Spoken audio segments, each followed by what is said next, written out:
friends. Welcome to the Creative Impact Podcast. I'm your host, Rachel Caldwell, and I'm so happy you're here. Each episode, I take some time to chat with fellow artists about life, faith, and the impact of the arts.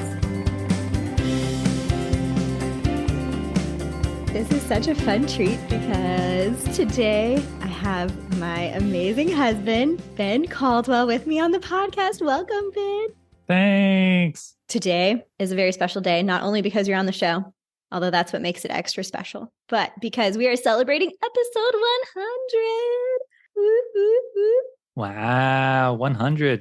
I know. Yes, and for those who have been listening along through these past 99 episodes, you've probably heard me mention that, my husband Ben said he'll come on for episode 100 a few different times. So thank you for sticking to your word, even though it feels like 100 got here a little bit faster than we both thought. Do you feel like it got here faster than we were anticipating? Yes, I agree with that sentiment. It definitely kind of snuck up on me. I feel like I was at 70 something and then all of a sudden it was like 92. I'm like, ooh, got to start planning for this 100th episode. So yeah, today's going to be really fun. Hopefully a little bit of just our story, but also excited to dive into your journey, Ben, and let you share with our listeners just more about kind of where God has brought you through the years and your experiences with dance and with art and how that will apply to everyone that's listening. So do you want to just introduce yourself, even though I kind of already did, and share a little bit about what you are currently doing? Well, as Rachel said, my name is Ben Caldwell, and I currently work as an attorney for a law firm in downtown Houston, and I work kind of in an area of maritime law, and it really has a zero connection to dance or the arts. Right. But yet, I still see you using some of your giftings in what you're doing now, and you still get to be pretty creative with me at home, and you've been my secret weapon in a lot of dance choreography over the past several years. So I appreciate you still utilizing those dance muscles here and there as needed. So, but yeah, we're going to kind of go back a little bit to talk about your story and kind of how God's woven it together over the years. So maybe, do we want to go back to kind of your early days of dance and how you first got into dance and theater and kind of that early journey with creativity, I guess? Sure. So I think I'd say that, I think the only reason that I am qualified to be on this podcast at all is because I'm married to the amazing Rachel Caldwell. Aww. I think other than that, I really don't feel qualified to be here at all. But I disagree. I did promise that I would come on episode 100. I think my original hope was I thought, by the time we get to episode 100, I'll have thought of something profound and deep and meaningful to share. So sort of that did happen because we are at episode 100. Unfortunately, I have not come up with anything profound or deep to share, but yet we are pressing forward. We are pressing forward. And yes, I feel like you may surprise yourself. So we'll see how it goes. All right. But so I suppose, yes, I'm not dancing now, but I did dance for a number of years. I think I started dancing. I was actually talking to Cheryl Cutlip about this. I think it must have been somewhere around 1999 or maybe the year 2000. Nice. That I first took a dance class. And I think then going to the very other end, the last time I performed in a show and the last time I was regularly involved with dance as a teacher was in 2015.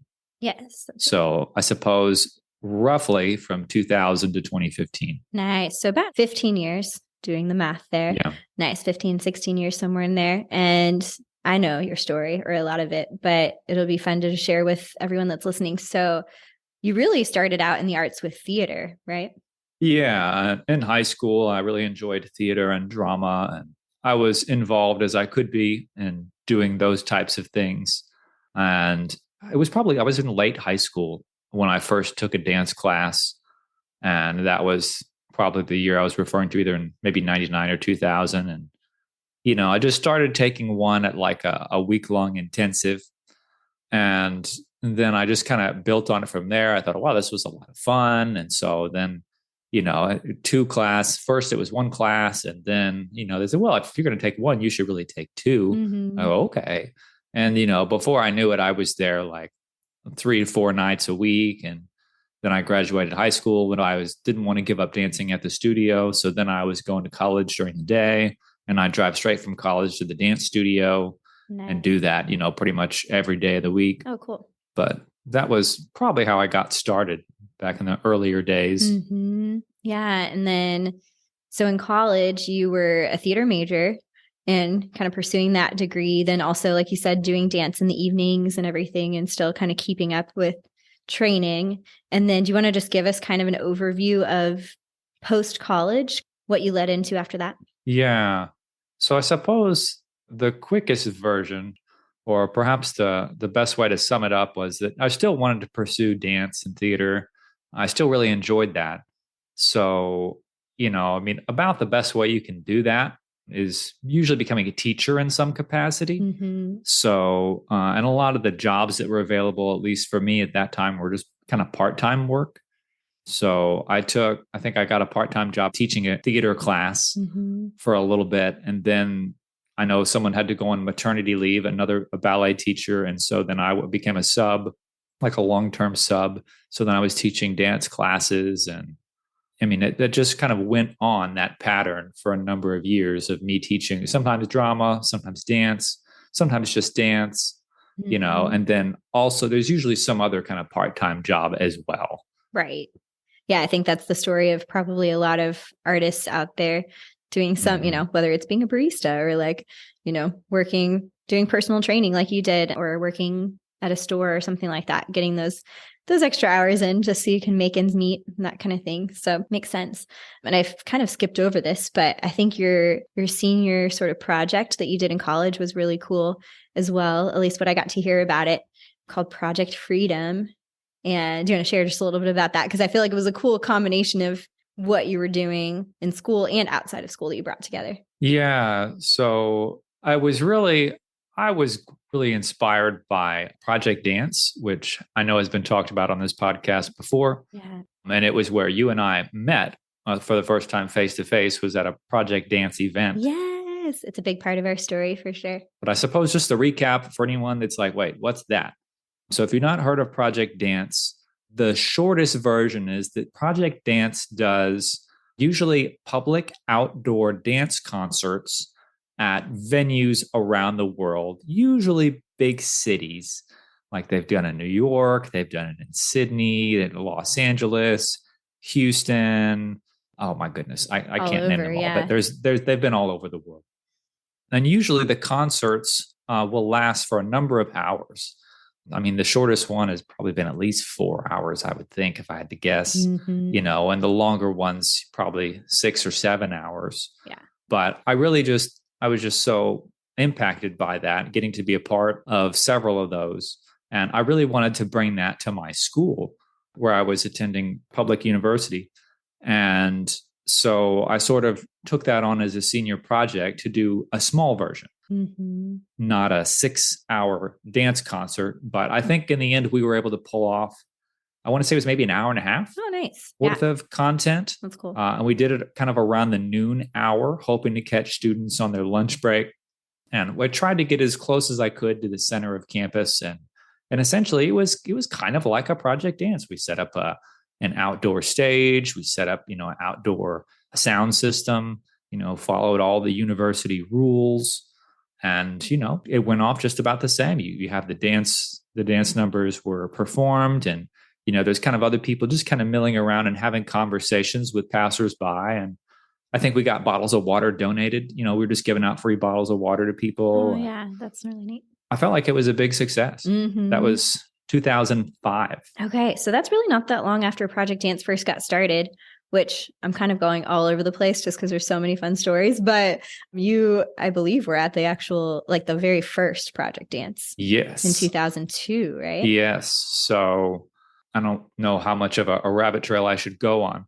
But yes, I was actually pretty fortunate that I got to go because at the time I was dancing with a dance company called Gift of Dance.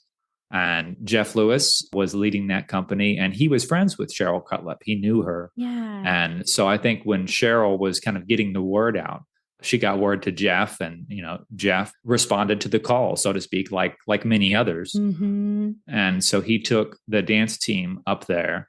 And so I was pretty new at that point. I had only been dancing a few years. Nice. So my technical dance abilities were still very early on, but it was cool because I got to be part of it, and I got to watch a lot of the other performers, and it was amazing. Yeah, for sure. I will definitely link to Cheryl's episode because I think when we talked, she went into more detail on kind of the beginnings of Project Dance and how that all got started. So if anyone's interested, you can check out the show notes. I'll put a link there. But yeah, just really cool seeing kind of that connection then through your senior project and then post college, like you said, like teaching, still kind of just being involved in the dance world and being able to teach drama and things like that. And then, yeah, what was kind of the next big step in your journey? I danced with a number of companies over the years. The first company I danced with was Gift of Dance that I just mentioned. And then there was at least one or two versions of a hip hop company that I danced with in Houston. It sort of changed names at one point. And then I danced with Ballet Excelsior in Houston for several years. Mm-hmm. And then I moved to Oklahoma and I danced with Arrows International for, I want to say it was about 6 years. Yeah. And even in the midst of sort of that whole period that I just mentioned, I did some projects and I was a guest artist a few different places. I was a guest artist with a dance company called Chaka Dance Company. I was a guest artist one time with a Katie Hagelin Dance Company. She was another Belhaven grad. She was based up in Seattle, I believe. Nice. I think there might have been at least one or so others. Oh, and in Lubbock as well, right? Mm-hmm. Yeah. That's Very right. cool. Christ in the Arts. Oh, yeah. So you're also, Christ in the Arts up in Lubbock. And yeah, a lot of different opportunities to just kind of go and guest perform in different places. And also the feast. I also danced at the Feast of the Tabernacles in Israel for 7 years. That's right. Yeah. From 2007 through 2013. Well, super epic. Yeah. That'd be fun to hear more about as well. So just thinking back on all those years, dancing, performing, traveling. And I know with Arrows, especially, you guys did a lot of international travel, getting to minister through dance in a lot of different countries. Are there any stories that stand out to you, whether like funny stories or impactful moments, things that as you look back kind of stand out in your memory? So just kind of stepping back, because now, I mean, I've sort of been out of dancing full time for like something like 8 years. Yeah, that's hard to believe now. Yeah. So some time has now gone by, and it's interesting to look back to a degree and to think which memories really stick with you.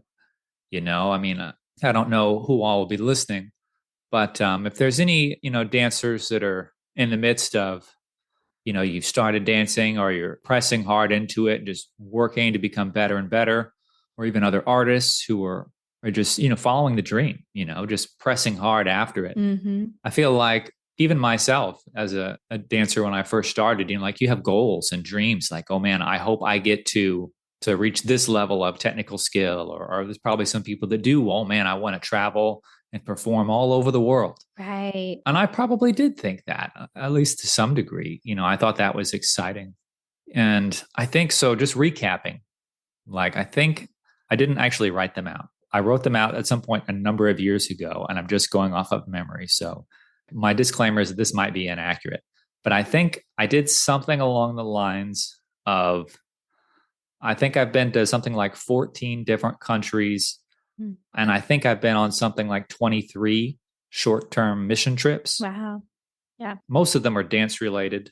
Some of them were not dance related mission trips. They were just mission trips where you go and just evangelize, essentially. Right, right. But if I look at all that, 23 different trips, 14 different countries, span of 15 years, like what stands out? And there's, oh gosh, it's hard to choose. Mm-hmm. Because I mean, you get really a blend.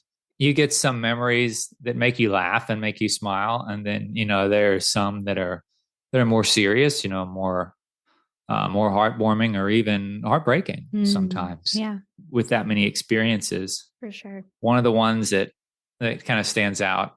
So this was during one of the mission trips with Arrows International that we mentioned a minute ago. We were, gosh, I hope I'm getting the locations right.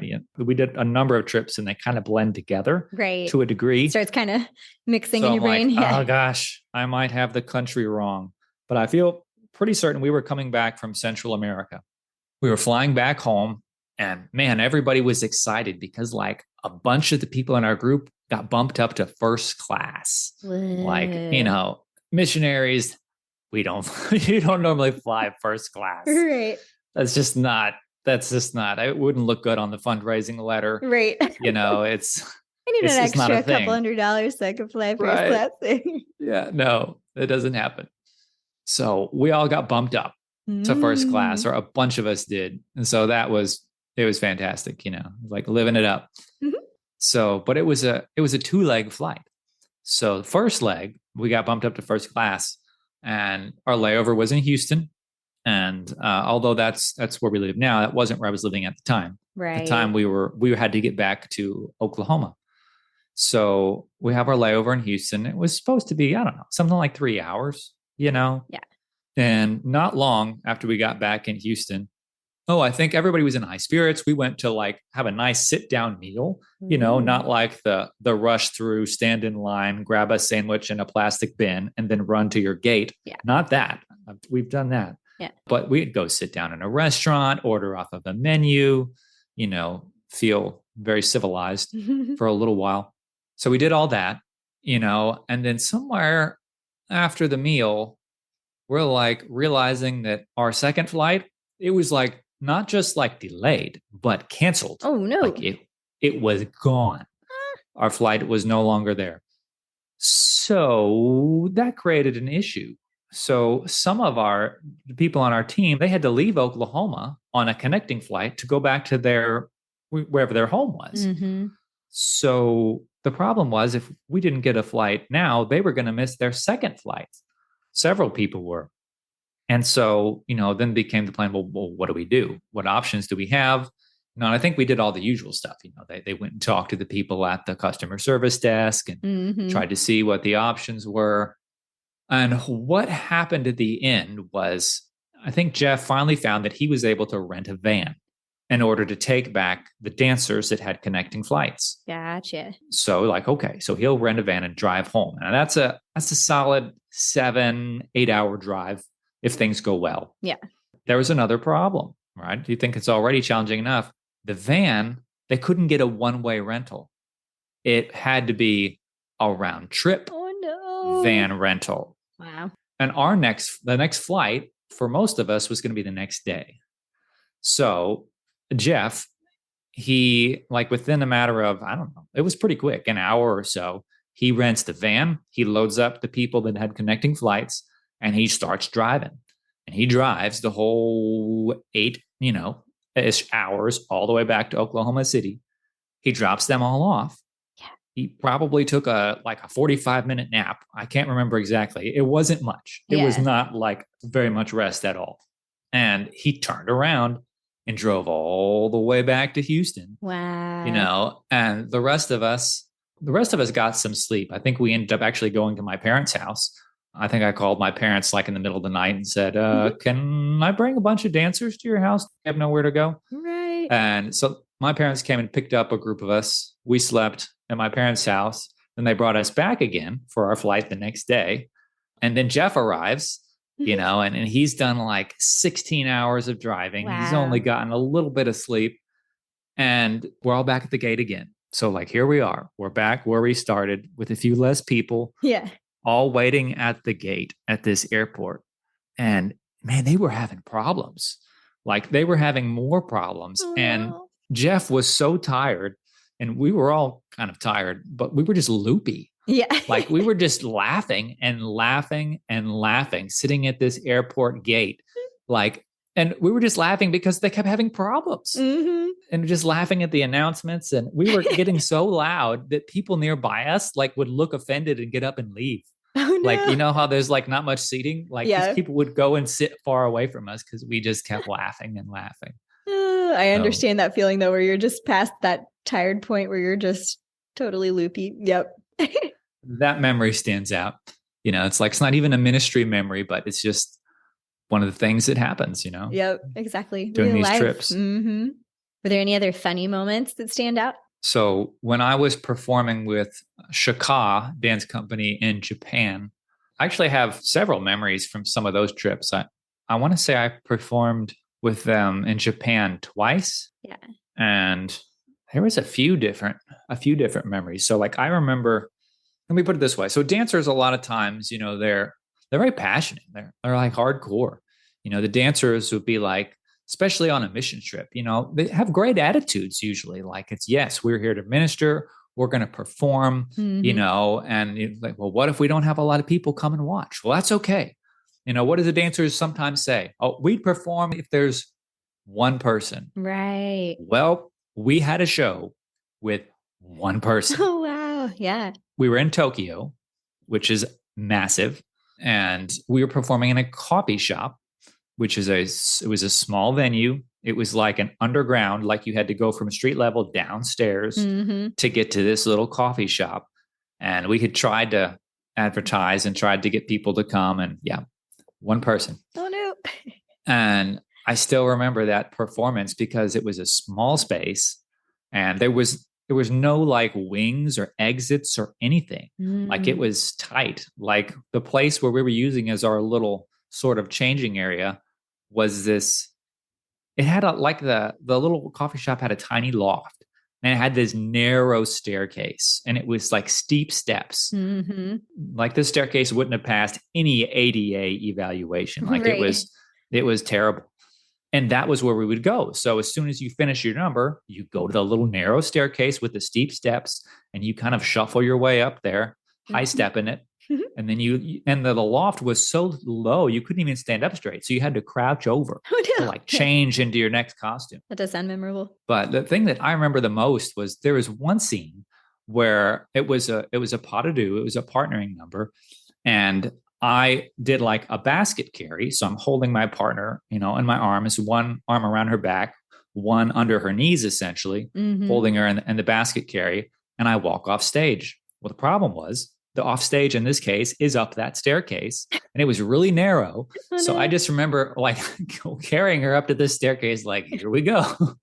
Like trying to carry her up that narrow staircase. It was rough. I'm just envisioning it. That's pretty great. It was one of those things that I don't even remember if I fully thought it through until you're like in the moment. You're like going through the dance, you're doing all the emotions, and you're like, oh, staircase. Oh. Yeah. Just cross that bridge when you get there, kind of thing. And I remember another story.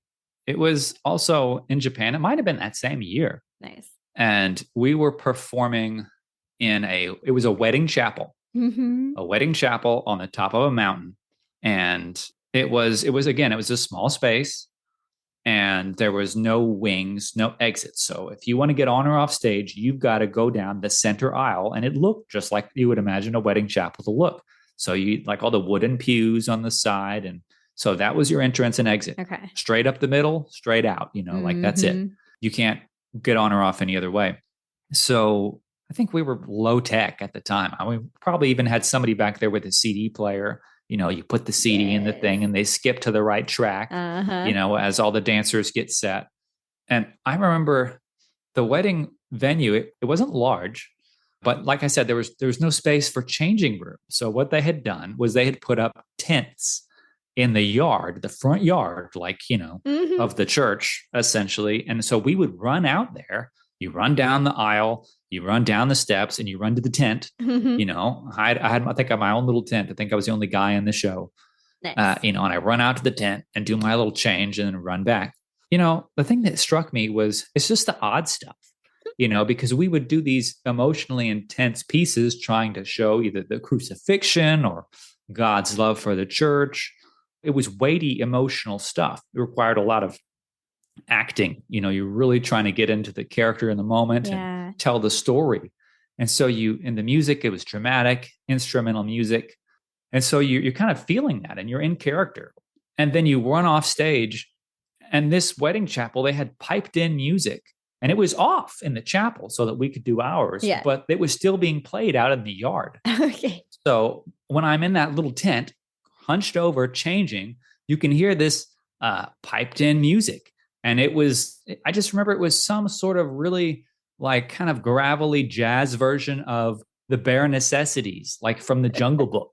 So I'm like in there, like almost on the verge of tears, acting through this. And then I run out to change, and it's like the bare necessities, the simple bare necessities. Yeah. And it was very jarring. It's Yeah. like, wow, this is very strange. It's quite the contrast. When those moments in your life happen, you're like, how did I end up here? Right. This is really strange. Oh, that's hilarious.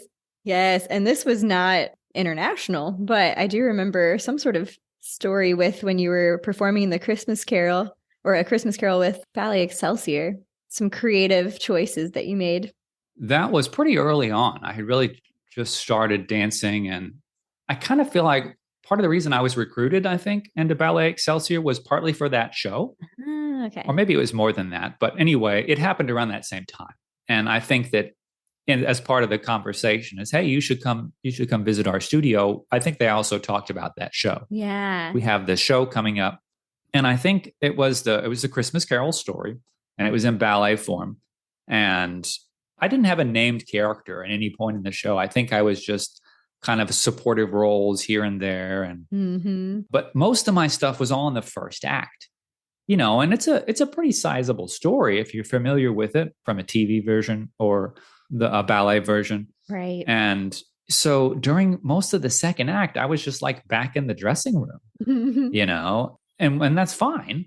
But the issue was that there was a bunch of stuff in there. Like somebody had left like this full on theater makeup kit in there. And because I remember I had been going to theater school. I think I was in college at this time. Yeah. For theater. And so the very stuff that was in there was the stuff that I was learning how to use in college. Right. Like right as part of the theater education. It was how to do stuff like glue on facial hair, right?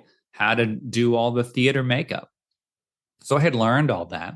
And like there were these awesome like glue on beards in there.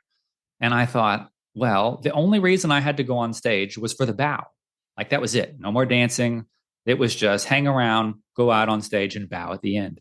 So I thought, well, let me just, I just kind of dug in that makeup kit. And so I started just gluing on different facial hair, whatever I could find. And I tried to change it every show.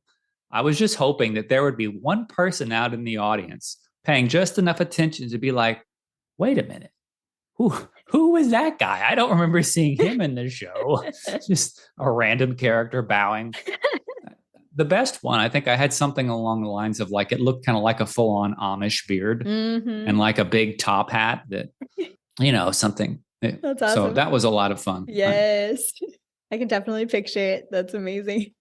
It's like a lot of these moments. In some ways, I wish I could be like a fly on the wall, like go back and see them happening in real time because they do sound pretty awesome, pretty hilarious. I once kicked a cameraman in Jerusalem while swinging from a trapeze. Whoa. Okay. Tell us more.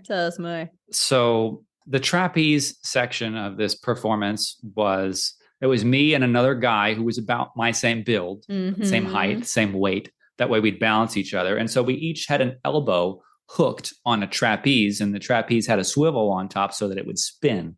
And so he and I would get up a little momentum and run essentially, but a trapeze is not wide. So we're just spinning around really fast. And, at the feast, it's usually televised. There's usually camera people around. Yeah.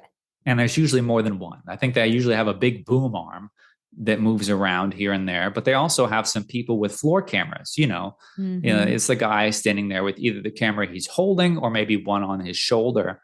And, I was spinning around. So I just remember at one point, I thought I felt something hit my foot. It's like, wait, did I just hit something? But it was only just for a moment, yeah. And we had a lot of momentum. Me and the other guy that were on the trapeze, we were moving fast.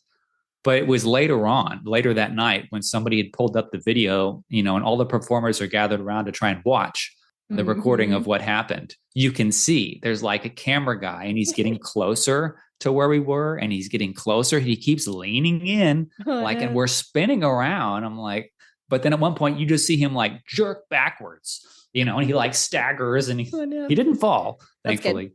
But I'm pretty sure I kicked him. I think I Whoops. kicked the camera. Oopsies.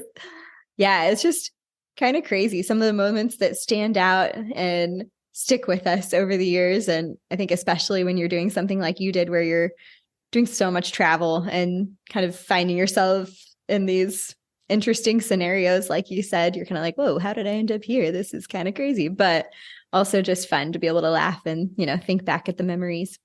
Maybe we can kind of shift into experiences that you had during that season doing dance ministry that you either like saw God move in a powerful way or felt God provide in a special way, those kind of things. Are there any stories of that nature that stand out to you? I wish I could remember them better because I feel like there's a lot more stories from the groups that I was with than even I can recall. I know that there were stories from mission trips where people that had maybe come to a service that we were dancing at, that they would say I think there were some people that said they got healed. Yeah. I just can't remember the details of it.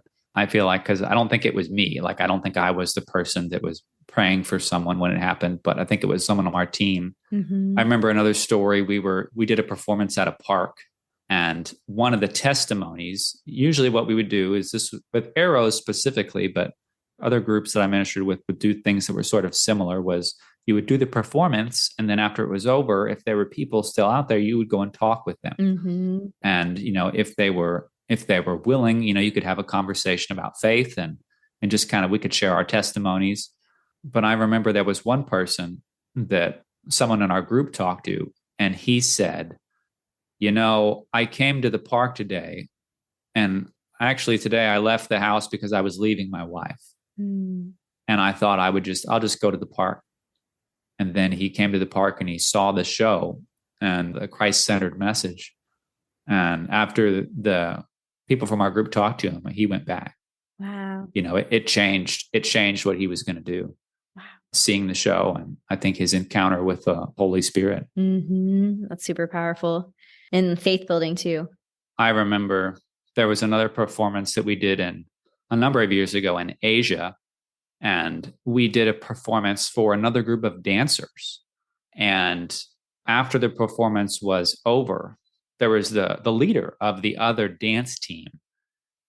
His response, he says, when I watched your performance, and then he kind of held his hands together and then he opened them up. And he said, my heart opened. Whoa. That was how he described his response. And I think he was speaking through a translator. Yeah. But that was cool to hear that. That's super cool. Yeah.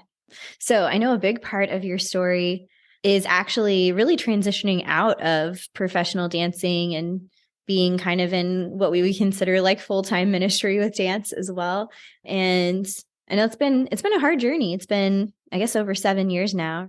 Basically, around the time that I met you was kind of the last couple of years of, you dancing full-time and starting to deal with some injuries and things like that, and deciding to step out of full-time dance. But would love to just let you share, because I feel like that's a very real thing that happens, right? And there's been other people on the podcast that have had a similar experience, or people that are listening that are probably one day will walk through, what does this look like to transition into a new season? And it really is kind of like a grief process, because it's sort of a loss of a really huge part of your life and what you've been doing. I don't want to put all the words in your mouth. I want you to let you speak. But basically, yeah, I'd just love to kind of turn it over to you and just hear whatever you want to share about what did that transition look like for you, and maybe what are some things that you've processed now as you look back, now that we've come, a good number of years post-transition, I suppose.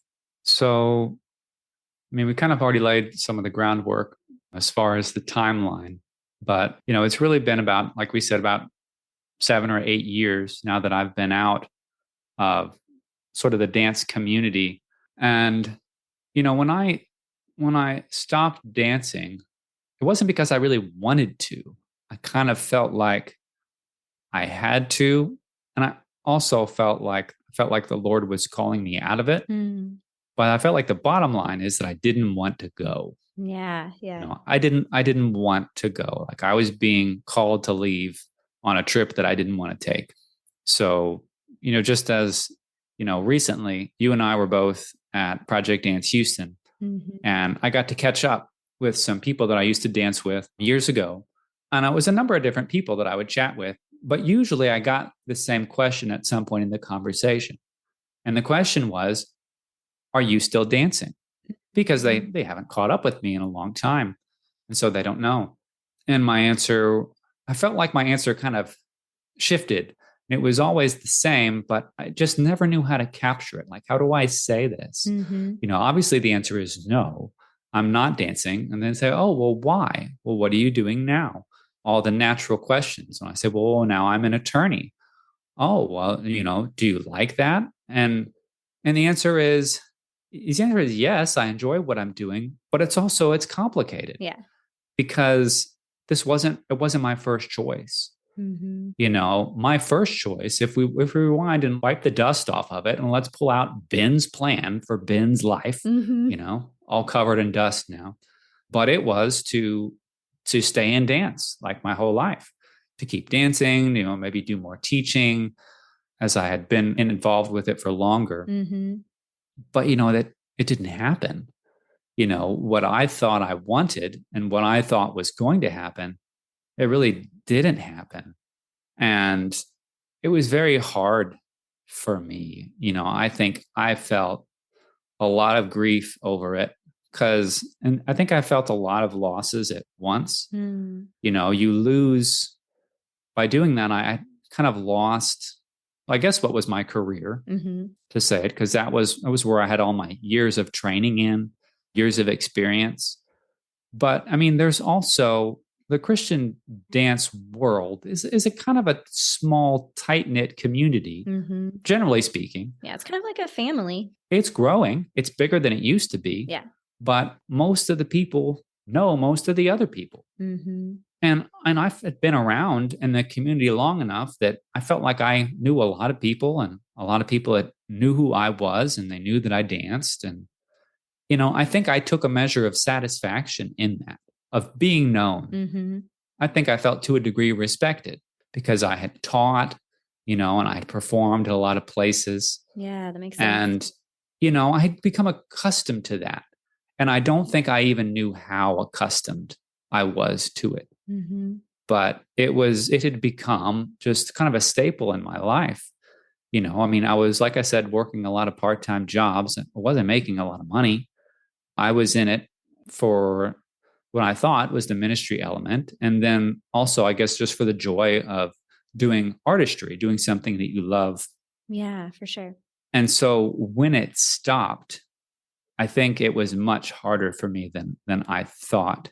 So, I think the grief that I was feeling was partially the loss of, the career, the sort of the loss of the network of people where they know you and, whatever reputation and respect I felt like I had built up over the years of sort of faithfully working and serving. All of that sort of went away. So when I moved basically from dancing into the legal field, it felt like a big loss because the community that I had been working with, I lost all of that.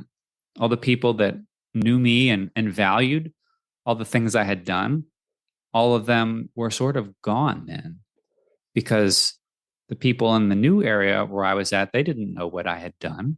Right. And the new field I was in, it didn't place the same value on what I had done. So when people would ask me, well, what have you been doing before you came to law school? And I would tell them, I was a dancer and a dance teacher. I was met with raised eyebrows at times, confusion, and some of the worst cases, some people would just laugh at me. Yeah. They didn't take it seriously. I just felt like all the years of work that I had put in were just kind of washed away. Everything I worked for felt gone. And I think that was really hard.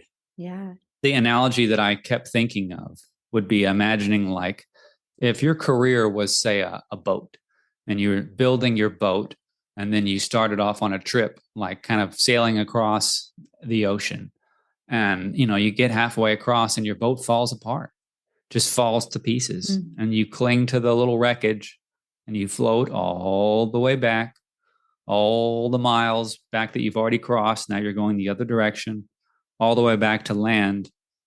And then you pick up the pieces and you start all over. Mm. That was how it felt. Because I went back to the same school I had been at like 12 years previous, Yeah, that's true. starting all over. Mm-hmm.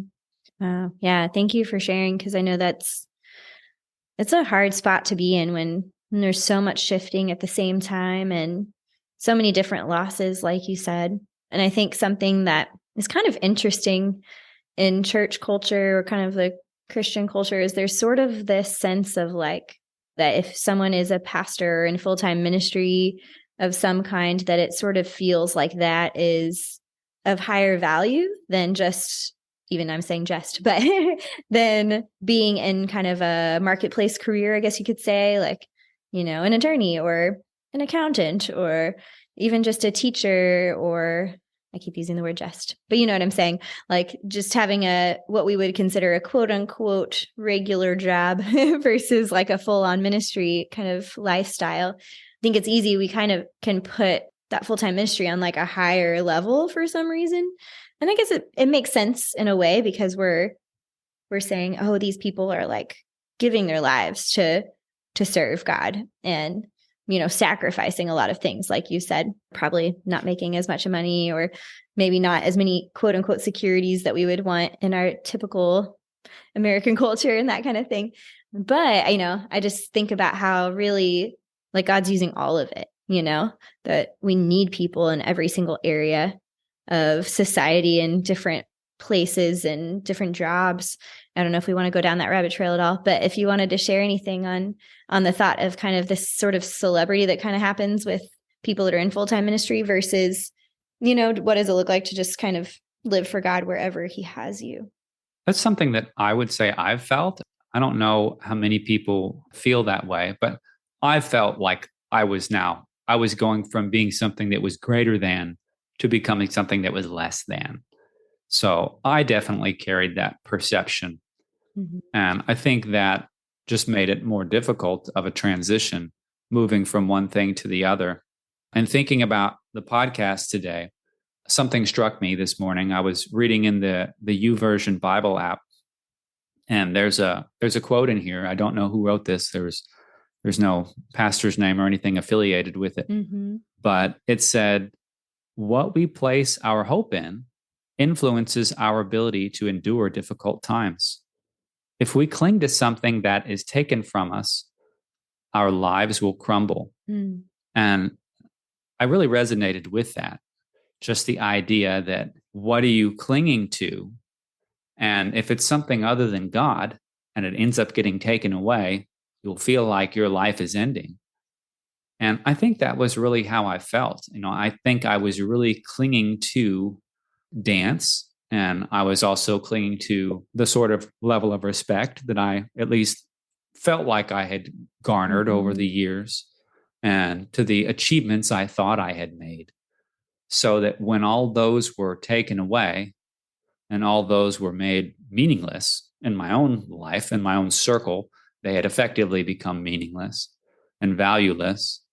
I felt like my life had crumbled to a degree. And it's something that it's really taken years, I think, for me to have more peace with it. Yeah. And grief is such a long road, and it's such a curving road. It doesn't feel like direct. There's no way to really rush through it. You just kind of stumble along and you just keep moving forward. And I don't know, somewhere along the line, I think there's a shift. There was for me.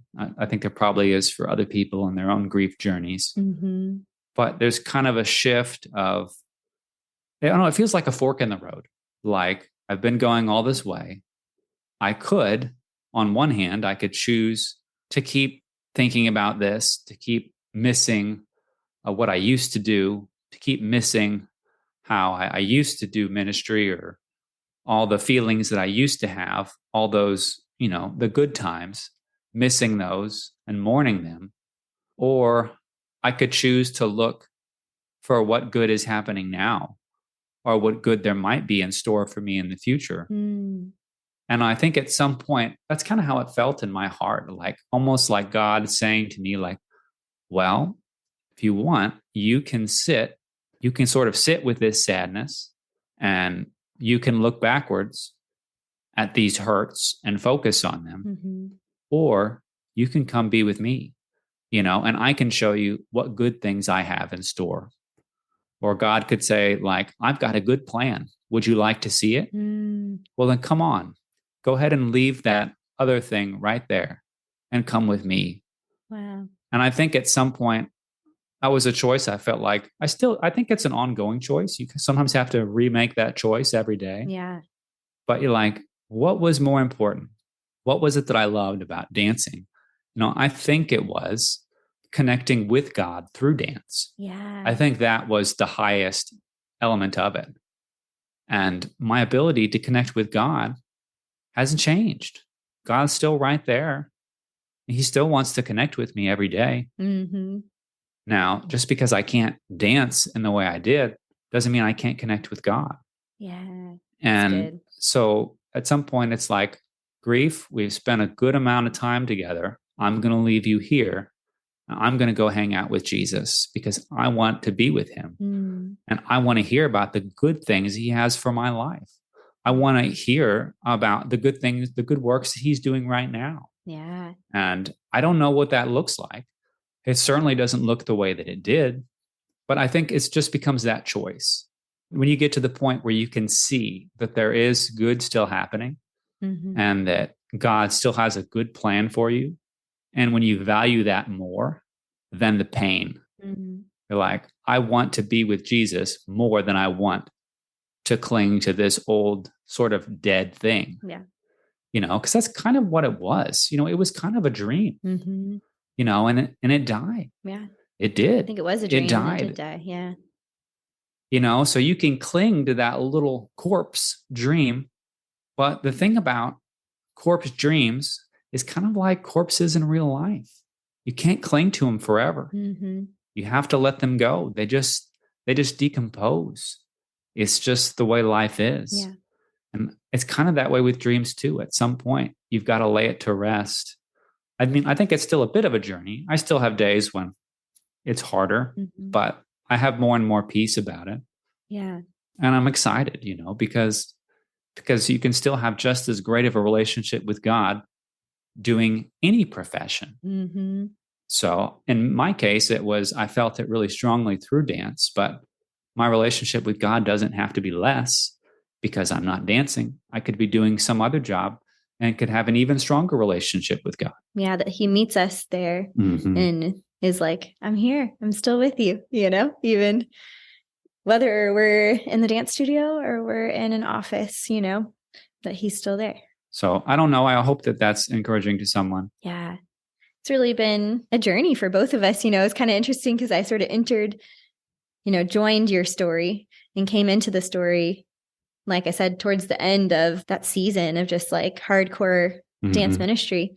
But I'm really grateful. I'm like going to get teary, but I'm really grateful that we've been able to walk it together, and proud of you. And I'm grateful for, the goodness of God and that he's continuing to stay with us and to guide us and take us to the next step, whatever that is. And thankful for the ability to just be able to be by each other's sides through this, and grateful that, you've been such a support for me through, all the years of directing and also starting this podcast and all of those different journeys that I think it's kind of a beautiful thing about marriage to be able to walk with each other through these changing seasons and to grow together, grow as people, grow in our walk with God, and then also grow closer together through the hard things and through the beautiful and good things. Been hard, but it's been good. Yeah, it has, and it's kind of interesting timing that sort of my dancing ended almost right after we got married. And in some ways it feels sad because, our dancing didn't overlap for longer. Mm-hmm. But, on another way of looking at it, like that this journey of leaving dance has been so hard. and the Lord has walked with me through it. But, I really don't know how I would have made it through this journey without you. Mm. I mean, it's been very hard. It was very hard for me. And, I felt like we just walked through it together. Yeah. And I don't know how I would have made it without you. Well, I'm so glad we could be together, and grateful, like I said, just for God holding us through it all. I feel like we might need to do another episode that's all about our story and like our journey together, because we didn't really even get into that a whole lot. But yeah, but it's been a lot of fun, even in the midst of the ups and downs and, grief for both of us in different ways. We do have a lot of fun together too. So it's been good. We were kind of joking, getting ready for this, about if someone were to film our lives like a reality show and you kind of follow us around with a camera at home, like, y'all don't even know. But our life is pretty full, even though, Ben may not be officially dancing or, doing those things. We're like constantly singing, re-lyricing songs, doing silly stuff, being creative. And I love that about our life together, and getting to just kind of have fun, be silly, be goofy, and be creative together. So I feel like I wanted to talk about that a lot, but we'll just have to maybe save it. Mm-hmm. It'll be good. We'll see. Maybe just for a little tiny something fun. Do you have a few things that you, now that we've been married for it's going to be 9 years this summer, which is pretty amazing. We met about 10 years ago for the first time at a project dance that we were just kind of reminiscing about. But in these past 10 years since we met, maybe are there a few things that you know about me that most people do not know about me? I think the answer is definitely yes. Mm-hmm. It's definitely a lot of insights for sure. So, I mean, I'm trying to remember, because some of this, I mean, I put into the bio in your book. Oh, so yeah. I actually wrote the bio on Rachel's book. So for those of you that haven't bought her book yet, go buy Rachel's book. Woo! Shout out to Ben for writing the bio. His creativity is on point for that bio, but totally, it's like the real Rachel. It's not the professional, like, and Rachel graduated from Belhaven University. No, none of that. It's not the CV. It's like the sort of facts that you like. I put her deepest, darkest fear in there, I'm pretty sure. Mm-hmm. Greatest weakness, I think, is in there. And I think a key line, which is probably very true, that Ben came up with, is that I'm a chronically optimistic encourager. And that's a really pretty accurate description. Yeah, it's definitely chronic. It's definitely long term. Yeah. So another person who's been a guest on this podcast, Brianna Cash. Shout out, Brianna. One time, I think this was at church, and Rachel wasn't there that Sunday, but I was, and so I think I briefly chatted with Brianna, kind of in the lobby, like, oh, how's Rachel doing? Well, I said, actually, she's been, it's been kind of a challenging week. There were some things happening that week that were just hard. And we chatted briefly about it, and we both came to the same consensus, like, wow, that would be something that's really emotionally difficult to deal with. Mm-hmm. And then Brianna is like, I think Rachel's going to be able to find something positive to look at from this situation. And I said, yeah, like if you see something devastatingly negative happen, and Rachel's there and she's about to, you just go ahead and take a deep breath and hold it in and just wait. Before you need to take another breath, Rachel is going to say, but the upside is, but the positive thing is, the good thing about this, it'll be there. Guaranteed. Just you can hold your breath and wait, because that's how fast it'll happen. Yeah, sometimes to a fault, but trying to work on allowing all the emotions and, mourning with those who mourn, including myself. But also, yeah, I do like having the upside close at hand and remembering the goodness of God in the midst of hard stuff. If I really just want to see Rachel have a panic look in her eye, I'll say, all right, Rachel, I want you to complete this sentence. But the bad thing is... And then I'm like, I don't know. And then her eyes just like dart back and forth like, what do I do? What do I say? That is so true. So funny. And I think you have made me probably... So fun fact, I had like, how as a kid you kind of maybe, or a teenager, you kind of like make like a list of what you hope your future spouse will be like, I guess, maybe. And one of mine was I hope that he would be musical. And I definitely 100% got a musical spouse. And I think you've actually helped me become more musical as well. Have a song always going in my head. Sorry about that. It's okay. Sometimes I'll be thinking of a song or like singing a song, and then I realize, like, where did this come from? Pretty much 10 out of 10 times it's because Ben was singing it earlier that day. Usually. And sometimes I don't even remember that I was singing Exactly. But it's awesome. I love it. So good. Well, that's just a little teaser for hopefully our future episode, if I can convince Ben to come back on the show to share a little bit about our journey and how our life looks on a day-to-day basis. Super fun. So we really, I guess, should wrap up, but this has been so fun. Question that I like to ask everyone that comes on the show, and you get to be our 100th guest to answer this question, or 100th episode. Is there something you'd like to share with other artists right now? You would think that I would have a ready answer. I mean, I've only had 99 episodes to prepare. I don't know that I have anything really additional to share. I'll just kind of recap. Sounds good. What I had said before, is it's really the story of, what did you build your house on? Yeah. Did you build your house on the sand, or is it built on the rock? I really thought my house was built on the rock. It was all ministry. If you ask me, in the past, why do you dance? Well, I dance to share the love of Jesus with people, or that's the reason I teach dance or teach drama. Like, I thought it was built on the rock. But as soon as the dance element got washed away, I felt like my house crumbled. So I'm like, something was a bit amiss. So I think my advice is that your relationship with God should be number one. That should be where you really find your meaning. That should be your lifeline. That should be your air hose. Yeah. Like the old school deep sea divers that had the air hose that connected all the way up and down. It's kind of like that. Like, that needs to be your connection. That needs to be your lifeline. So if you feel like you've lost your oxygen, like your air hose has got a crimp in it and you're not getting air, it might be because you're connected to something other than Jesus as your sort of foundation. Yeah. So, that's my thought. And I have not achieved perfection by any stretch of the imagination. It's just kind of something you have to daily go back to. Yeah. You go back to, like, if the things that I sort of rely on, if they crumbled, am I still going to be okay? And I think the answer is we just got to go big picture. We've got to go on the eternal scale.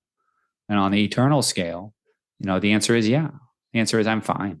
If the house that I'm living isn't here, or if the people that I love sharing life with, if they're not here, are you still going to be okay? And it's a hard test. It's a hard test for God to walk someone through. So, that's my thought. So good. Yeah. And kind of his grace in a way, not that it's fun, but to kind of reveal those places where we're clinging to something other or connected to something other than him, in order that we can lean into him and find that connection. Because ultimately that's like where it's at. Yeah. That's where true fulfillment is at. So thank you. That's so, so good. Like, this has been amazing. And I know it's been super vulnerable. So I really appreciate you just being willing to share your heart and all of this. And last fun question is, what is one of your favorite things right now? So something that I love doing is sending those little GIF images back and forth to people. Like, the little they're short video clips that just loop. Yeah. And sometimes they have little words on them, and I just love those. They make me so happy. They're so fun. And you're like the best at picking them. I don't know how you find these, because when I go to try to find one, I'm like, this is not near as funny as whatever Ben just sent me. I think usually I like kind of get an idea, and then I look for some, and then I see one and I think, oh, this reminds me of my day today. And it's like some Arctic fox, and he's like running along and he jumps high in the air and then like face plants with his little tail sticking up out of the snow, and his head is like totally buried. I'm like, oh yeah, That's how my day is going today. Total face plant. Oh, so funny. I like the ones that involve animals. Most of the time it's animals. Yeah, the animal ones are so funny. Sometimes people, if they've got like a great expression, that really captures the moment. Yes, but some of the animals are definitely our favorites. We've been on a panda kick lately. So new panda gifts. Like I saw one, my sister, who's also been on the podcast at some point. I can link to the episode. Elena Borst and Elisa Pinones. So Elena has 3 little boys. And so I found this GIF of like, I don't even know where this was, but there was like a whole little pile of pandas, like real pandas. And they're going down a slide all together. Yes. Like in a group, like huddled together for support. All these pandas are going down the slide and they get to the bottom of the slide. And one of them just sort of pops off the end, almost like a little bowling ball, and just kind of rolls off, and so I sent it to my sister, Elena, and I said, "Hey, Elena, look, this is like your boys at the playground." And she looks at it and she goes, "Yep." Pretty accurate. And shout out to Kayla Sokoloff, who told us we're kind of like an old couple because we send gifts back and forth, but we love it. Apparently that's an old people thing. So I guess that's a milestone that I've reached. That's okay. We're having fun. We're laughing. That's like the main thing here. So I love it. Well, this has been so fun and so deep and really, really good. We didn't really know exactly where we were going with this conversation, but I'm really grateful that you were willing to just let us in on some of that journey and to share with those that are listening, because I feel like it will be seriously such an encouragement just to feel like, especially if they're walking through a similar season, that they're not alone. And just love the truth and the encouragement that you gave us all today. So thank you for being the best 100th episode guest ever. And I really hope to get to have you on again soon. Oh, thank you for having me on. It's an honor. And congratulations on 100 episodes. You made it. Woo! Oh, yeah. Oh, yeah.